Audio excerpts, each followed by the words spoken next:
I'm Molly Pesci, and this is Barnes & Noble Tagged, and we are thrilled to get to say this. Michael J. Fox, you've been tagged. Thank you so much for being here. Thank you, my pleasure. I want to start with your first book, Lucky Man. Now, it was a huge hit, spent weeks on the bestseller list, but you decided to go back. You could have said, done, I'm finished, but instead you write another one. What was it that you had to say in the new book? Well, the new book, the Lucky Man, was a kind of a straight memoir of my whole life and leading up to my career, and then dealing with the diagnosis of Parkinson's. But this new book is really a kind of a continuation of the last 10 years, and really specifically about when I left Spin City, when I left my acting career, and it's kind of stepped into this empty space, yeah. and just kind of what happened and how I think the way that I've in previous years, kind of the point of view I've developed and the way I look at life, kind of served me through that period of not doubt, but uncertainty. Yeah. You know, I love the subtitle of it. It's The Adventures of an Incurable Optimist. And the idea of optimism as an adventure, it strikes me, and I think it's going to strike a lot of people. How did you come up with that? Well, I think optimism, you know, it's such a buzzword right now, and hope as well.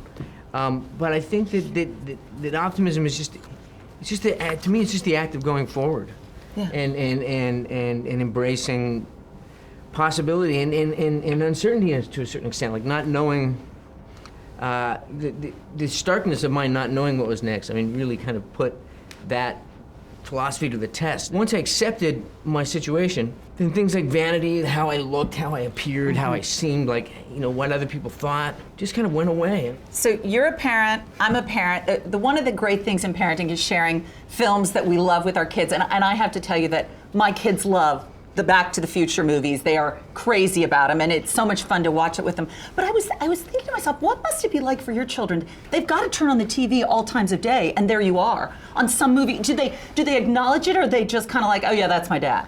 Yeah, I think it's just kind of, well, that's my dad. I don't, you know, my kids, I don't know that they've ever actually seen the Back to the Future movies. I think they've seen snippets of them. I think they've seen pieces of them. My son at this point, I think, who's in college, I think he's seen them. Yeah. But in the same way that Parkinson's isn't, you know, kind of a featured thing in our household, it's not the first thing we deal with, neither is my or Tracy's career for that matter. So we don't, you know, it isn't a big thing in our house. Now, your life has this whole thing where life is imitating art. So in Family Ties, you were this young Republican with these sort of liberal parents. And then in Spin City, you were the deputy mayor. And now, you're not really acting as a politician, but instead, you have become this powerhouse in Washington working for Parkinson's disease. So what does that feel like? Well, I kind of backed into it. I mean, I always had a fascination for politics, but it's interesting that what led me into politics was how frustrated I was that things had been politicized. It frustrated me that science had been politicized. Yeah. And so, ironically, my involvement in politics came out of more my interest in science than my interest in politics. But I just felt, as I talk about in the book, the whole idea of science as a wedge issue or scientific research and the possibilities of research being thwarted by, in a lot of cases, purely political motive. You know, understanding that there are people that had issues and concerns and respecting that, but I saw a lot of politics in it, and so I went into politics, in this case, to try to take the politics out of it. Tell us about the Michael J. Fox Foundation for Parkinson's Research. What we wanted to do was to change the way that research into Parkinson's had been pursued. And I think one of the things we're excited about with the foundation is that we've, I think, revolutionized in a lot of ways the way research is funded, the way certain avenues of inquiry are instigated and nurtured, working with not only scientists but pharmaceutical companies. Right. And underwriting some of their work, which seems strange, you know, that a philanthropic organization would give money to a multi-billion-dollar corporation. Yeah. But sometimes they would just drop areas of research if it didn't seem profitable, and so we would come in and de-risk them. So there's a lot of things that we do that hadn't been done before. This is all about books.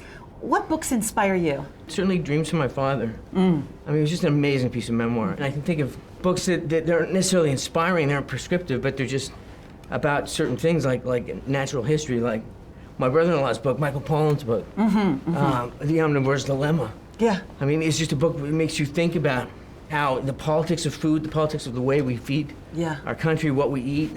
And I just read a book called The White Tiger, which is about a guy in India who has a pretty rough life, and it's kind of a dark book.